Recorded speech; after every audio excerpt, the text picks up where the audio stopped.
Good morning to those who are in this part of the world in Zimbabwe.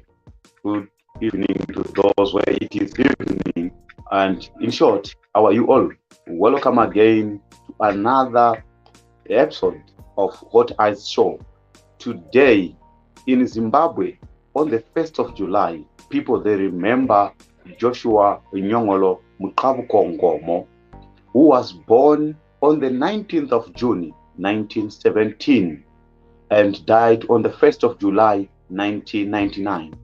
Joshua Nkomo was a revolutionary, a politician who is the founder of ZAPU, Zimbabwe African People's Union, and he led ZAPU since 1961 up to 1987 when ZAPU emerged with ZANU to become ZANU-PF.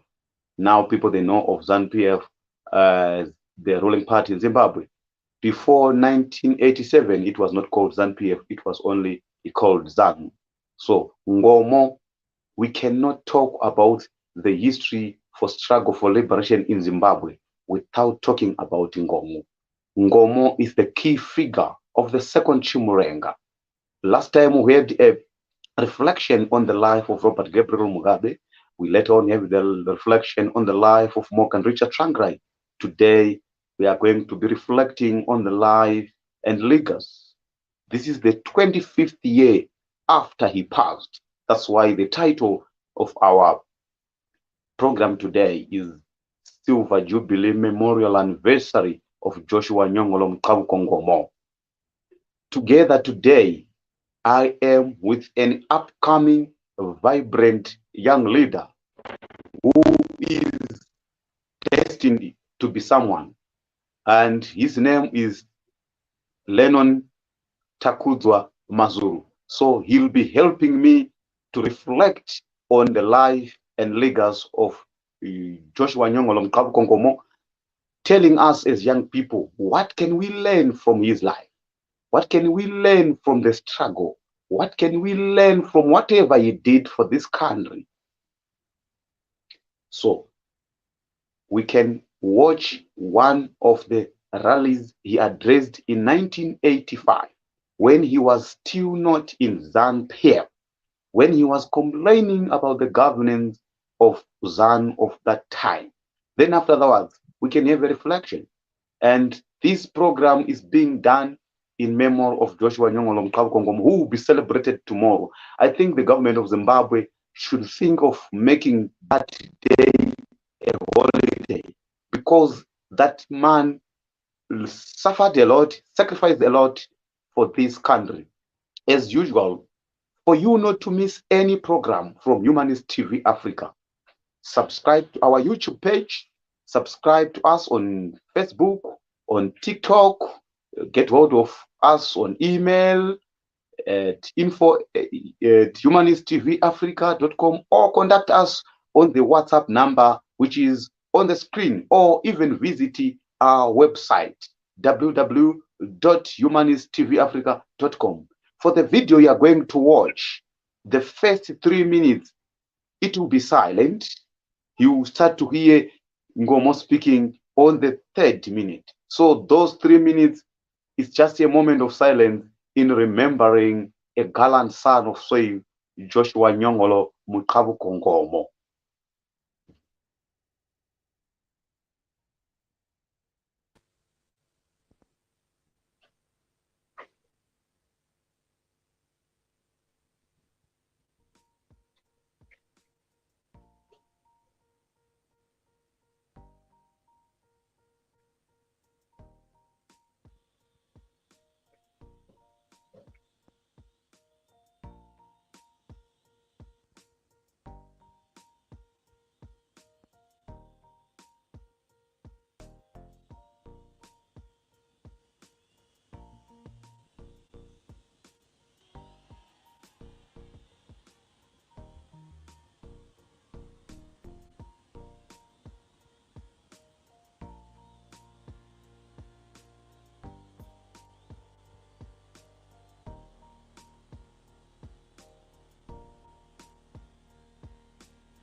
Izandla!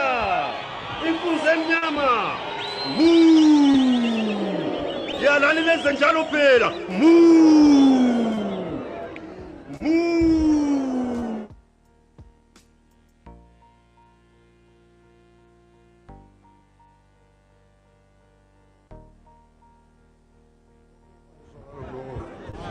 Logo one.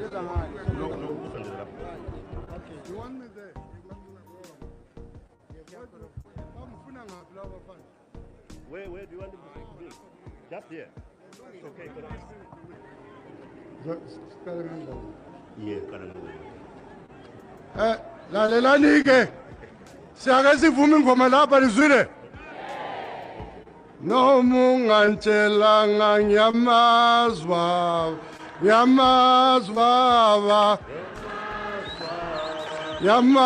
baba ay nyamazwa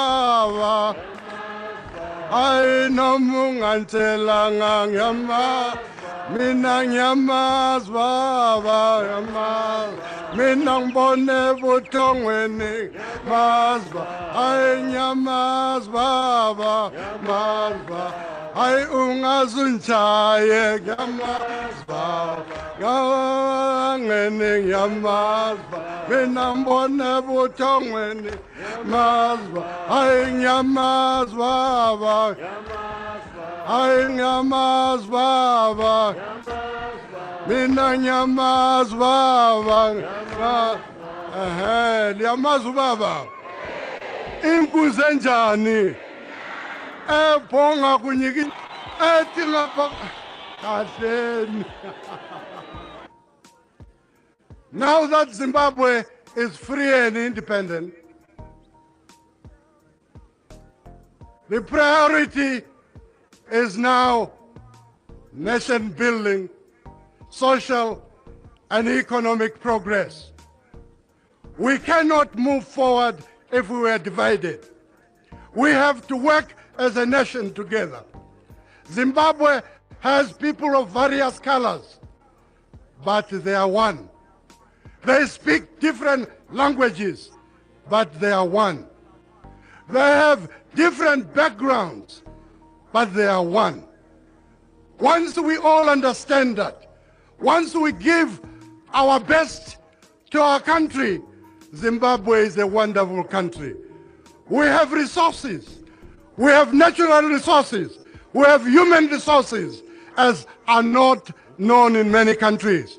And therefore, it is us, the people of Zimbabwe, who should come together and see that Zimbabwe progresses. The most important thing in that progress is to see that there is peace and tranquility. Peace and tranquility. The observance of the rule of law. The return to our people that peace that they require for developing their country. To be able to do so, our law enforcing agencies must be free. The army and the police must not be interfered with. They have their powers given them by the constitution of the country. No government must try and interfere with those powers. The army has its job to safeguard the security of the country, especially along the borders. The police have their job to see that there is peace and tranquility among the citizens of Zimbabwe. It is not necessary, therefore,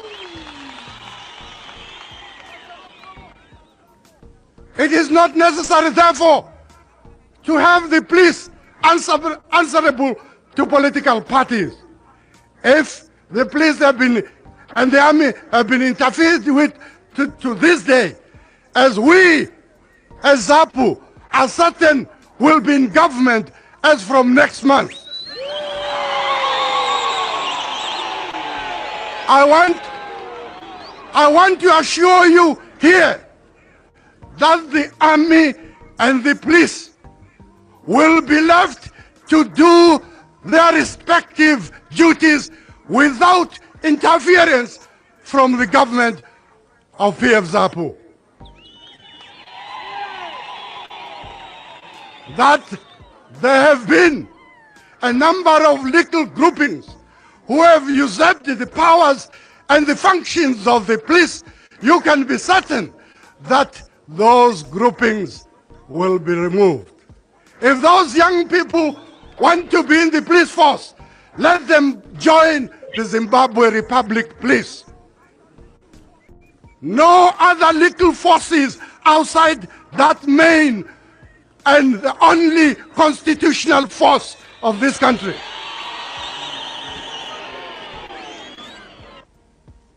Comrades, I deal on the police and the army mostly because they are the essential organs in keeping peace and tranquility in the country, and therefore they need that protection by the observance of the Constitution of Zimbabwe. The army is the army and all its branches.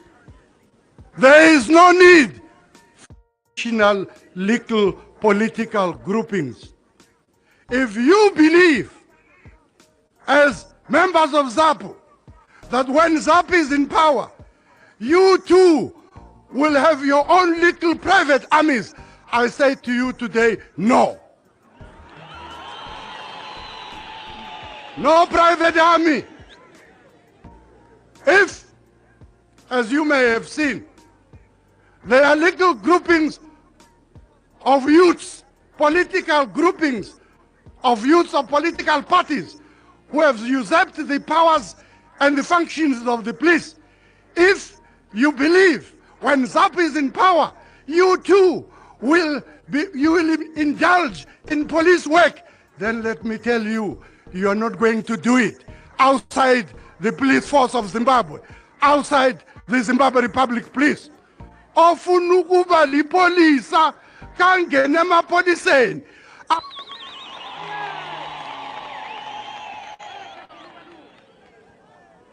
Yes, we are told. Of course they will not get them. People in a number of constituencies in northern Matabeleland and southern Matabeleland find themselves being beaten up by people who call themselves Abafana, the boys. We had the boys during the war.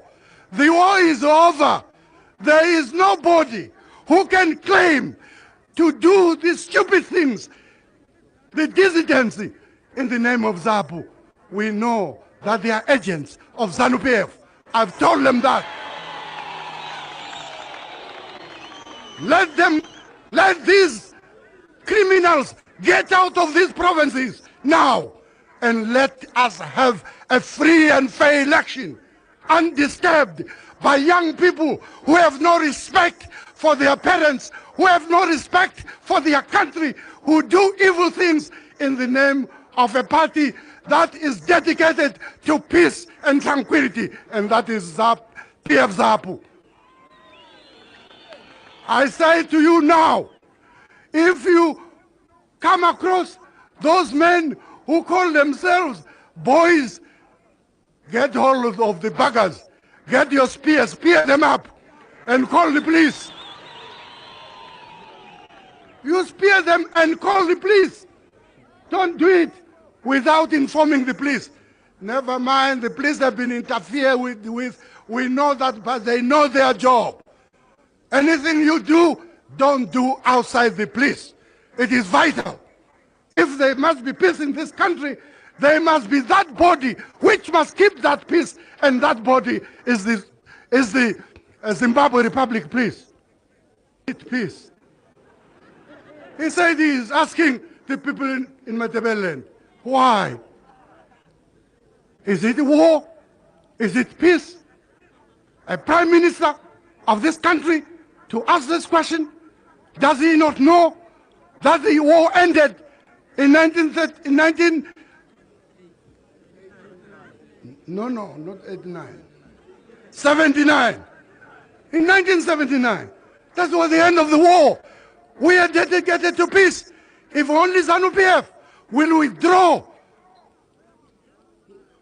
their agents who are behaving as dissidents, this country will be free. Just remove those savages and leave this country free and let the police do their job. That very important uniform, the uniform of our army. The army must remain in its barracks. Only leave the barracks when they are going on for exercise.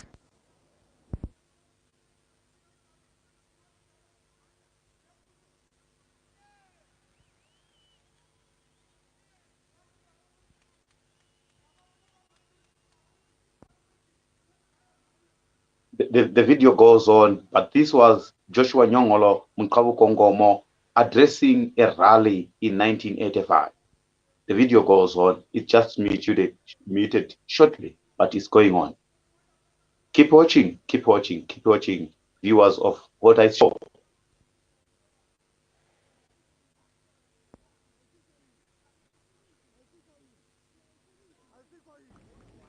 I see going. See, I be. Who is this who come round and try to incite people to war? We don't want that war.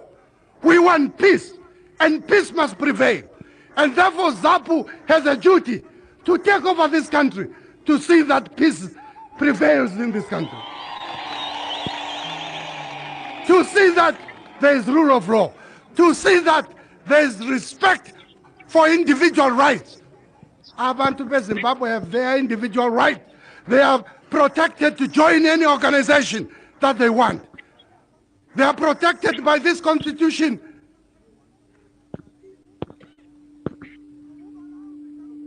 To move around the country without interference. Abantu be Mashonaland. The people in Mashonaland are in great fear. When you talk to them, they will look round to see who is there. Because they know there is a chairman, there is a commissar, there is a youth, and there is a youth brigade. All these groups who want to see who they are talking to and why. What is this? To see who they are talking to and why in an independent Zimbabwe with a constitution that enshrines the right to talk to anybody, to move with anybody, as long as you are within the law. What is this all about? And you people, you have suffered. You have seen death. You have seen all sorts of things.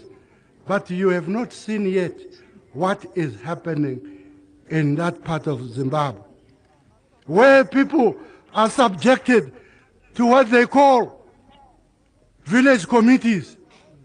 You cannot go to an area without going to report it to a village committee chairman, brought in by a youth chairman. After you get there, you get your little pass, which you are supposed to get before you leave Bulawayo or you leave Harare. You present it to the commissar, who takes it to the secretary to scrutinize and goes to the chairman for a stamp. How? What country is this one? What country is this one? When we fought against these things, now it is these things that we, when we rule, subject our people to. This is a tragedy of tragedies. This must end, and end by this election. See that you return men of quality, men of understanding, men of respect, men of dignity, who will keep the dignity of your people and of your country. We have seen things. We have seen things. And the people who have assisted us fighting are amazed. They cannot understand what's gone wrong in Zimbabwe. Why have they gone mad? Killing each other. Killing each other. There are those that are killed and there are those that kill. We're not killing each other. There are killers. And some of us are recipients of killing. And people are told lies, political lies, that they are dissidents belonging to ZAPU. I challenge these men who say that. I said, let us form a parliamentary committee that will go around the country to discover who these dissidents were, who succors them, who gives them Father Zimbabwe badges. They refused because they know what that committee will discover, that these young men are being sent by a party, a ruling party, trying to force people to join ZANU-PF. This has rebounded. They know it. This is why they cannot have a meeting of this size without these army elements who are not army. Carry them around in Pumas to go to meetings. Now they are trying to call meetings without using Pumas and nothing happens. Abantu basalele.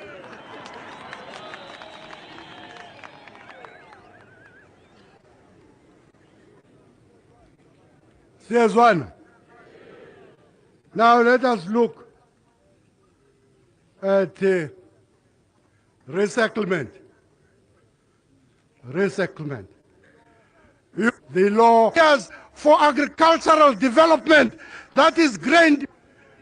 Selizibonile ezabamwe ukuthi abelungu lapha inkomo bazigcina njani.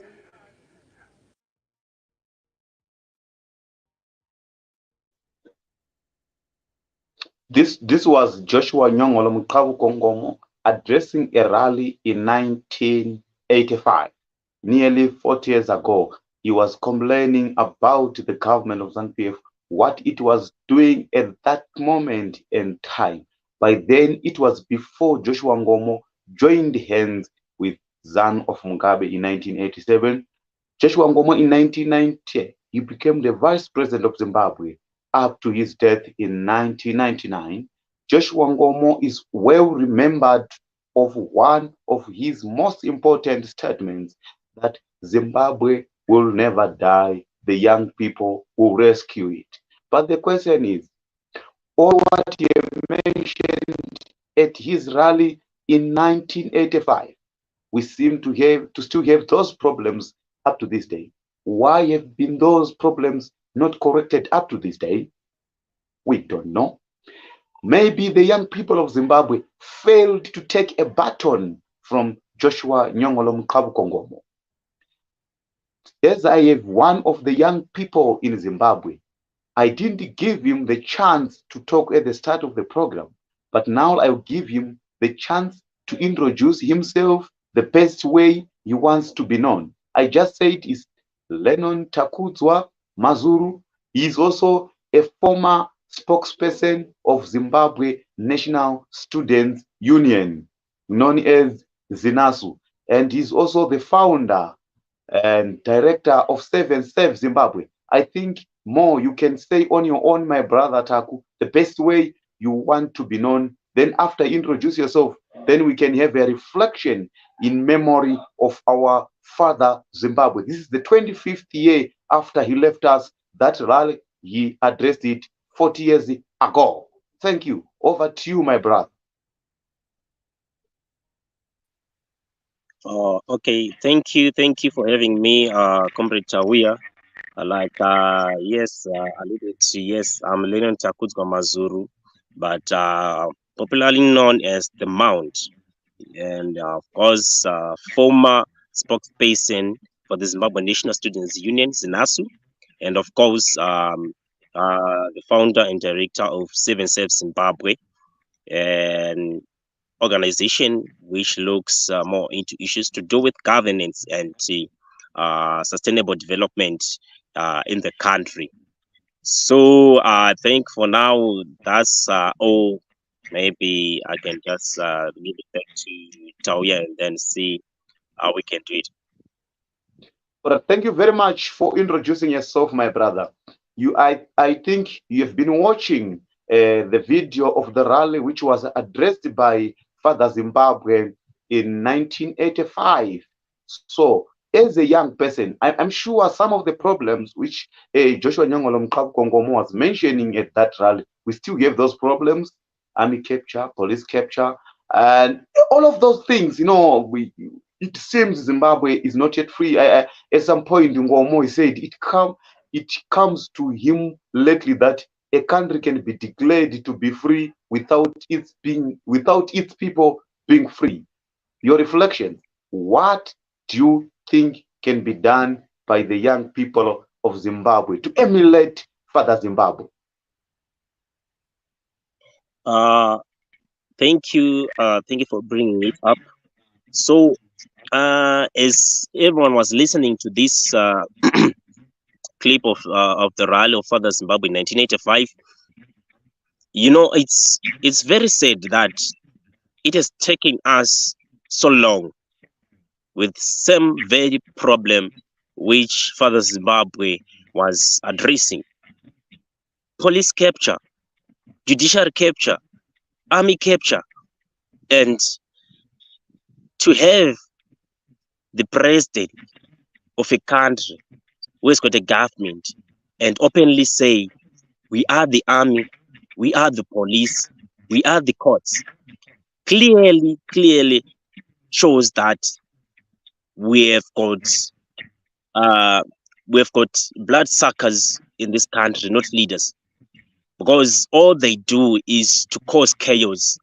They thrive on violence and they kill people, which has been there during the times of Father Zimbabwe, where the so-called dissidents was an act or orchestrated by ZANU to cause chaos so that they just have a one-party state by then. And it's still on their card. But to contemplate that the resilience of a few Zimbabweans to allow that to happen must give us hope that we can still have the Zimbabwe which was fought for during the liberation struggle. So as our generation, the millennials and the Generation Z, it's now our duty and our mandate to organize ourselves in an orderly manner, to have ways where we can dismantle this system, because it has been a system since 1980 which has been set up by these guerrillas. They're still using guerrilla war tactics, but it's not still war. The guerrilla tactics, the guerrilla warfare thing has been a thing of the past, a thing of the war. Why would you fight your brother? Why would you fight your mother? So you see how much damage has been done since back then in the 80s. And our fathers or our brothers, big brothers back then, they embraced fear. They embraced fear because violence was unleashed. Killings were just an order of the day. We're talking of the Gukurahundi. Just think of it.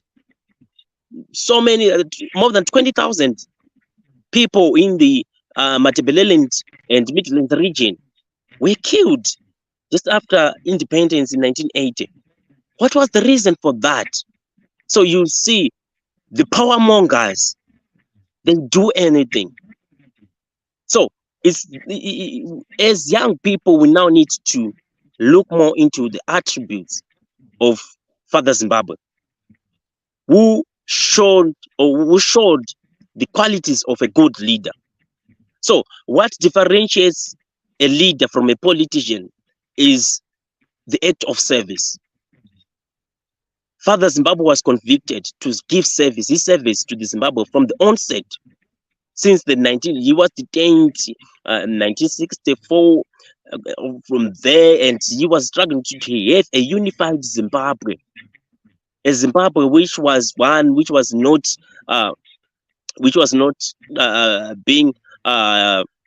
which was not being identified by language or any color, but is Zimbabwe, which is just one. So now you see that at this time moment, the status quo of Zimbabwe needs to be just changed. And you know, Comrade Tauya, since my time even in Sinasu and the comrades before me, it has been just the same struggles. But I think it's now high time where we need to conscientize the masses, because the masses has been deprived of education, the key education. We can talk of the basic education which the Mugabe government gave to the people of Zimbabwe, but that was to capture them. That was to make sure that they just whitewash their minds and just make them the demigods or their saviors. Yet they just wanted to remain in power. So what am I alluding to when I say educating the masses? I'm talking of civic education. The people need to know their constitution, their rights. The people needs to be empowered. So you cannot deploy someone who is not educated, because education gives empowerment. So now we would see that those who are in power, they are not educated with the right information. They are not well educated to give service to the country they serve. But they think that when they are in offices, when they are in power, all they do is to oppress and fatten their pockets. So now our duty as young people is to educate one another, is to educate the old, is to educate the young one. So so that we fight from an informed standing position. So right now, someone would know. Yeah. Thank you very much. And there is another issue probably which is so very, very important when it comes to governance issues in any country. For example, Father Zimbabwe was not victimized only locally. Remember, Father Zimbabwe, during the liberation struggle, he was trained in Russia. And the British people didn't want Father Zimbabwe to rule Zimbabwe. Mugabe, who managed to rule, was trained in Britain, not military training per se, but he was sent to school by Irish priests, and he went to Fort Hare in South Africa. Then other 3 of his degrees were from Britain.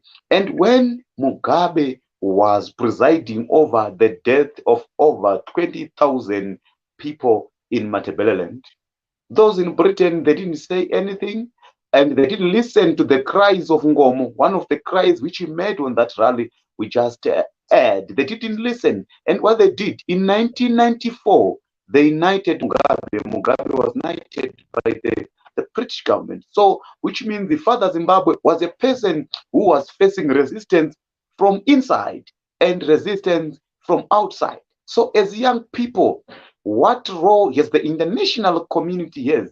How the international community is supporting the struggle for the young people today? We have seen that Joshua Nkomo, the Western world, didn't want Joshua Nkomo to rule this country, not because they didn't want the Russian ideologies to come to Zimbabwe. So he was a victim of geopolitics. So he was fighting wars on 2 fronts, and we remember during Gukurahundi, he had to run away to Botswana, and some people, they allege that he crossed the Zimbabwean border dressing like a lady, because they actually wanted to kill him. And we can credit Joshua Nkomo as one of the people who were the first to fight the idea for one-party state.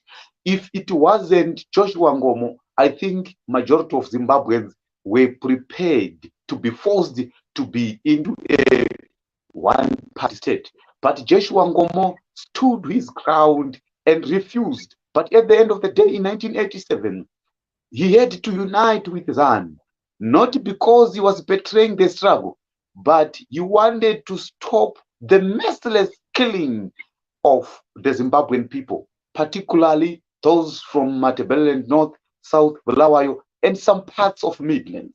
So what role the international community has to play in the struggle for a better Zimbabwe, Taku? Just as I had said, what we need to stand for is for good governance, particularly on 3 pillars, which are accountability, transparency, and the rule of law.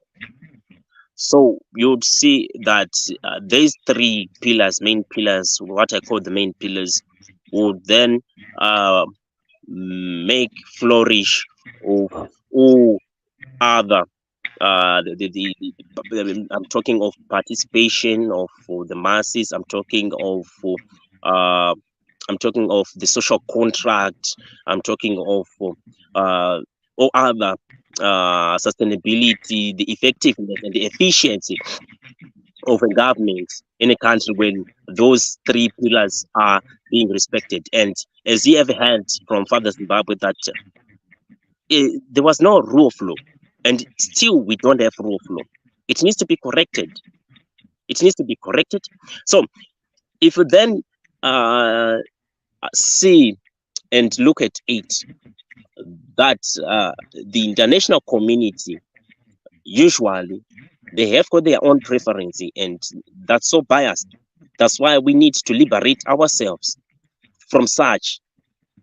And we are seeing the repercussions of it. That's why I have emphasized on the issue of civic education, because back then the masses just thought we are the struggle was just going to be just removing the whites in power, or the British in power, right? But then they didn't have any knowledge of what governance is.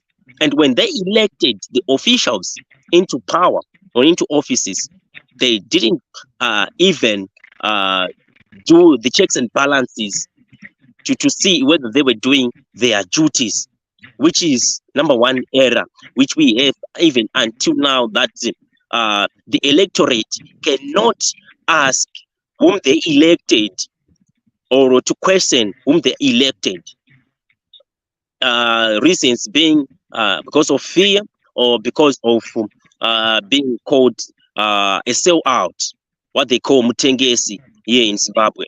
So even now we would see that the atrocities of in the 1980s repeated itself in 2008, whereby many were also killed during that general election, March general election, whereby ZANU-PF lost and didn't concede.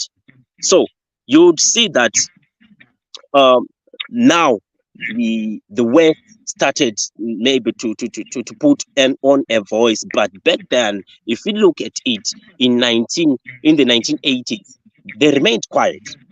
They remained quiet, and because now their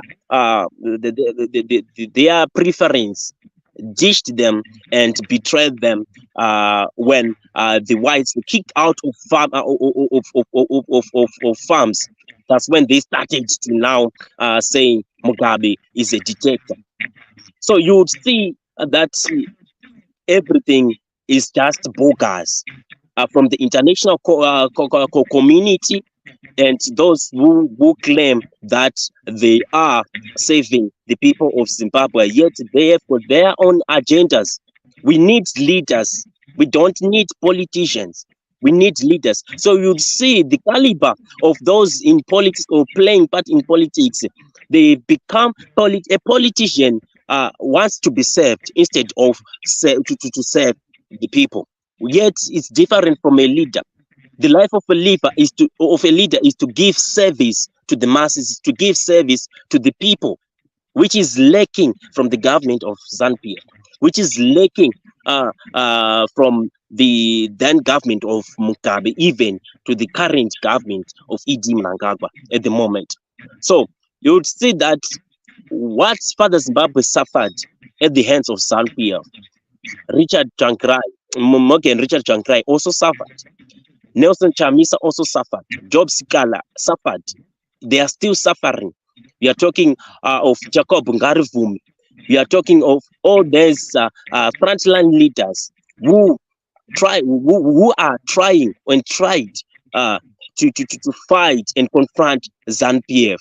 But like I said, us as the youth, us as the young people, it's now our duty to organize ourselves. It's now our duty to educate ourselves and to organize ourselves from the grassroots.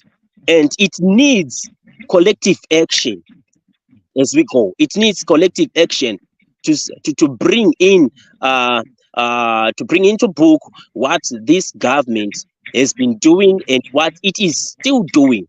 We are talking of corruption. Corruption is now the order of day, from the top hierarchy, to the top officials, to the police, in the hospitals. You cannot get service when you don't give a bribe. You are seeing it every day. So it's now our duty to educate the masses, to educate ourselves a better way of fighting this. Like I said, we cannot fight without not from an informed position, standing position. So once we educate ourselves and educate the masses, it needs they now know the reason why we need to fight this, and it will be a unified force. It will be a collective action to fight the ongoing mistreatments, human rights breaches, which we are seeing daily. People being arrested, just like it was being done in the during the time of the colonial rule. People, when we just meet having their meetings, we are talking of the current 79, 80 prisoners, victims of police injustice. But you would see that this is a hand of a regime, which is the regime of ZANU-PF, still doing what it has been doing in the 1980s during the time of Father Zimbabwe. So we need to now revive the spirit of Father Zimbabwe. And like you have said, I noticed 1st of July is not a public holiday, which is a shame. How can we not celebrate such a figure? He is a figure, a father figure in Zimbabwe. So you would say that today we don't have a father. He was more of a father. He was more of a mother because of his caring nature, because of his unifying force. So tomorrow, to the youth of Zimbabwe, we have been asking and shouting, I'm looking for a father. I'm looking for a mother. But actually, we are our very own fathers. We are our very own mothers. And we need to organize ourselves. We need to have collective action so that we fight this once and for all. The fight which Father Zimbabwe started, and relentlessly, without fear, unapologetic, he stood in. And to mention something, he didn't sell out the struggle, but he wanted to save the people who were being killed, just like what happened in 2008. Morgan Chankrai had to stand in. You see that nature of leader. He has to save his people. So this is all about it. When we talk about Father Zimbabwe, our man is the young people. Thank you, Taku. I see you have a lot of energy, and we are going on. And we talked about how the British people felt that Robert Mugabe was serving their interests. And sometimes the opposition in Zimbabwe is being accused of being puppets of the West. But a closer look of what happens in Zimbabwe, a real puppet of the Western world, is actually the ruling government. For example, Mugabe was their good boy, when he messed up in 2017 November, when we had this new government, Second Republic or new dispensation, as they call it, the first media house to classify what was happening in Zimbabwe as military assisted transition was the BBC, which means the British people saw that probably the person who was going to replace Mugabe, the current president, is going to save their interests.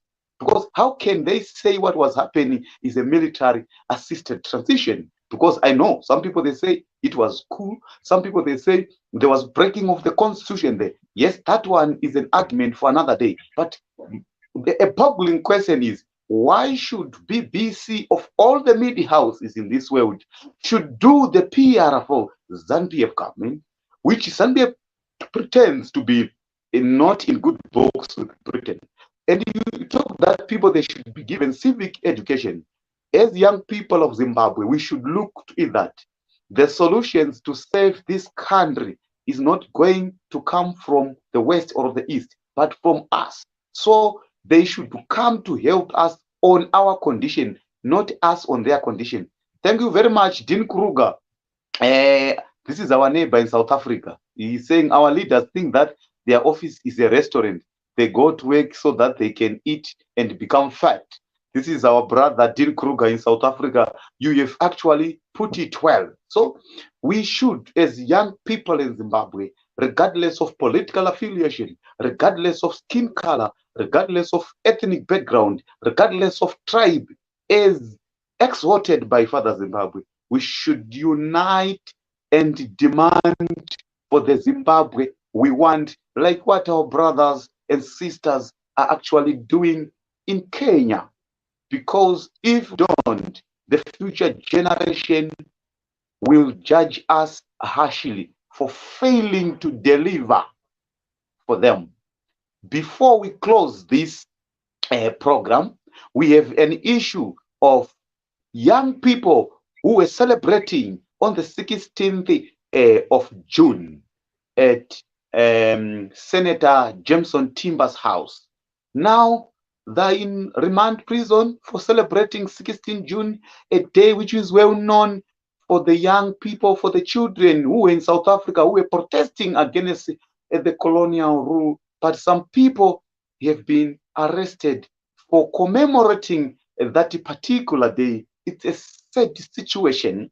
So, Taku, and I want you in this last episode, because after you share this is your last sharing episode.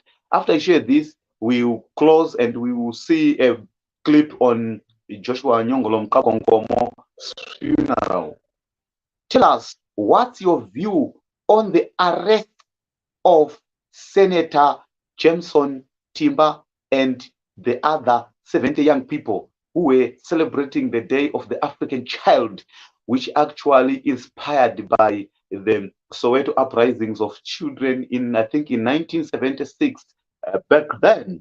And also tell us, as young people in Zimbabwe, do you have something you prepared to celebrate the 25th memorial anniversary of Father Zimbabwe? Do you have something we are going to do tomorrow to celebrate? We saw that Father Zimbabwe, despite the fact that he knew that the police have been captured, he knew that the army have been captured, he was still having hope in the police and army. He was still having hope in encouraging professionalism in our police and military.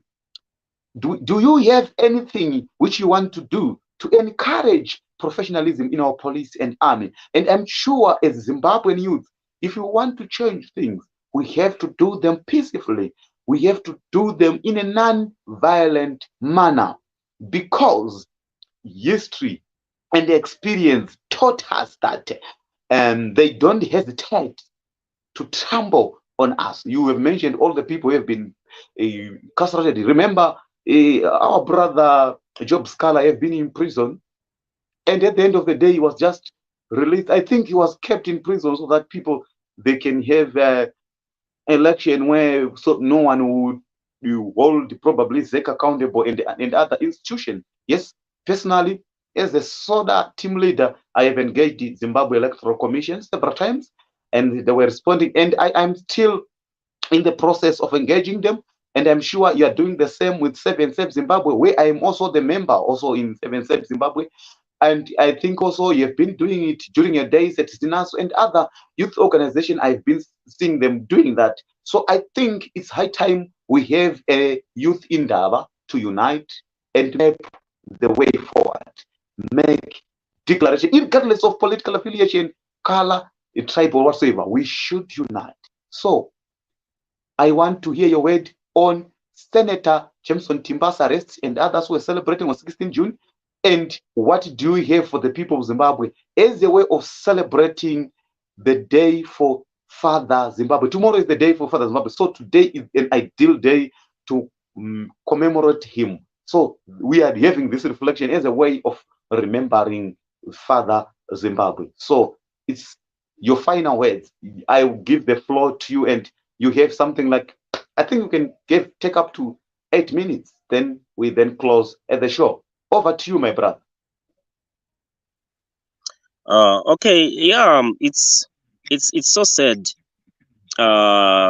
especially talking of the current matter at the end of Senator Timba and 79 others who we were arrested at his house whilst commemorating the Day of African Child on June 16th. And that alone is a clear indication of how is the government still insecure. You know, when someone, when a thief steals something, and then he goes into public, you know, you'll be always threatened by those maybe who be just doing their daily business, thinking that maybe they are coming for him, or maybe when he sees the police, you'll be just nervous, you'll be just jumpy. So this is the clear indication of that something was not done right, especially talking of the previous election. So now, like I said, we have got a regime, we've got a government which thrives on chaos and violence. A government which doesn't hesitate to kill or incarcerate. You know of my fellow brothers during my time, the ZANU 6, which were also arrested students there. And you talk of Job Scala, who was also incarcerated for over 1 year, over 12 months, and without giving bail. So now here is a thing that we should not give this regime what it thrives on. We should organize ourselves in an orderly manner as the people of Zimbabwe. And see, this is only possible if we unite as one. Is if we, like I said, if we then take it upon as our mandate as the young to go into communities, to educate the communities of every basic civic education they need. Because right now, when you talk of politics, someone would think you are speaking of ZANU-PF, you are speaking of MDC or CCC. No, but politics is not partisan. Politics is all about development. Politics is all about giving service to the people, not about partisanship. Parties are just groups which then maybe come together because of certain ideologies and certain beliefs. But then when a certain political party then have evil ideologies to just remain in power, it becomes a problem. It becomes a problem. So as Zimbabweans, as the young people, we need to organize ourselves in an orderly manner. And to just add on to this day of the Silver Jubilee of Father Zimbabwe, I think you will have to follow the proceedings of tomorrow, whereby we just encourage the young people and everyone out there to to give out something they have been they have learned from Father Zimbabwe. There is a lot which we learned, even us. We were born in the 90s, even the generations of 2000 in the 2000s.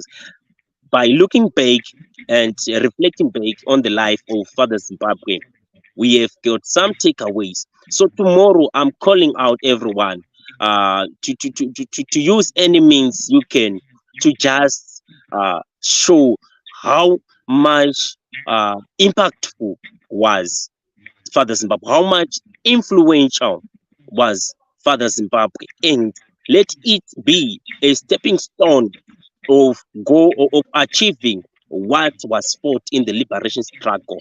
Father Zimbabwe never fought for for the police capture, for the judiciary capture, and the army capture. No, no, no, no, no, no, no. He fought for the independence, for the institutions of government. He fought for democracy. He fought for freedom. So now, when we talk of independence here in Zimbabwe, that we so much claim that we had independence in the 1980 on 18th April 1980. It's a fallacy. It's a fallacy because we are still fighting the same problems they claimed they were fighting for during the liberation struggle. So it's now upon our shoulders. It's now upon our shoulders. And allow me to just quote some biblical references whereby Joshua was being commanded by God in the book of Joshua that be strong and be of good courage. That's my message to the youth of Zimbabwe. That's my message to the general populace of Zimbabwe and the masses of the dejected masses of Zimbabwe. Be strong and be of good courage. That's what we ought to have. We did not receive the spirit of fear, but we have the spirit of power if we unite. We have the spirit of love and of sound mind. So to the masses of Zimbabwe, that's all I have for them. And thank you, Tauya, Comrade Tauya, for having me here and inviting me here on such a platform. Thank you for this opportunity, and I thank the producers of Humanist TV Africa. Thank you. A lovely welcome. It was my pleasure to host you here. I hope to host you again in future, and we hope to have a long future together in the fight for good governance and in Zimbabwe. And I'm sure one of the days we might be the leaders, and not too far from now, we might be the leaders. And we should actually implement what we are crying for today, because definitely no one can stop us. We will be leaders, but we should not be the way the leaders of today are. Joshua Ngomo, ubaba mdala wetu. And I think every Zimbabwean would agree that Joshua Ngomo was a father figure. It was my pleasure to fellow viewers who are following now, and I know some will be following this afterwards. Please don't forget to subscribe so that you won't miss all our programs. Don't forget to subscribe on our YouTube page, Facebook page, TikTok page at Humanist TV Africa. For inquiries, if you think we need to improve something or you want to be featured on the TV, email us on info@humanisttvafrica.com or contact us on WhatsApp +254 74 73 56 767 or simply visit our website www.humanisttvafrica.com. Thank you very much. Till next Sunday for another program. Now let us watch the part of the funeral proceedings of Father Zimbabwe as a way of closing. It's bye-bye for now. Thank you. Thank you.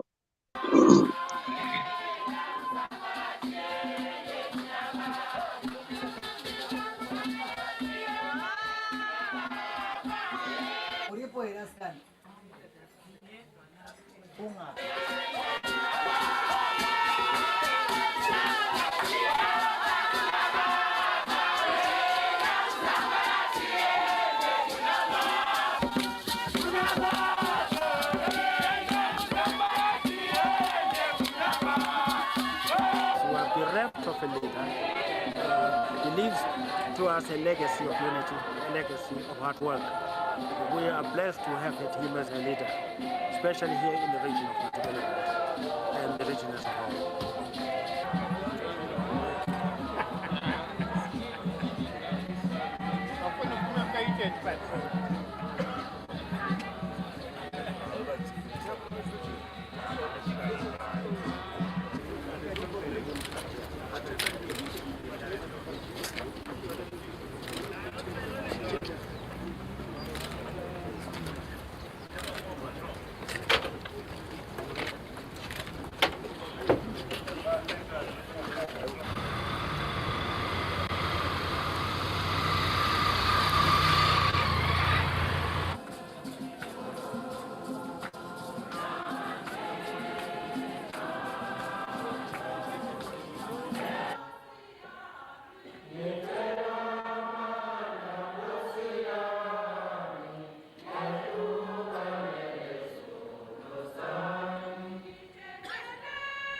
May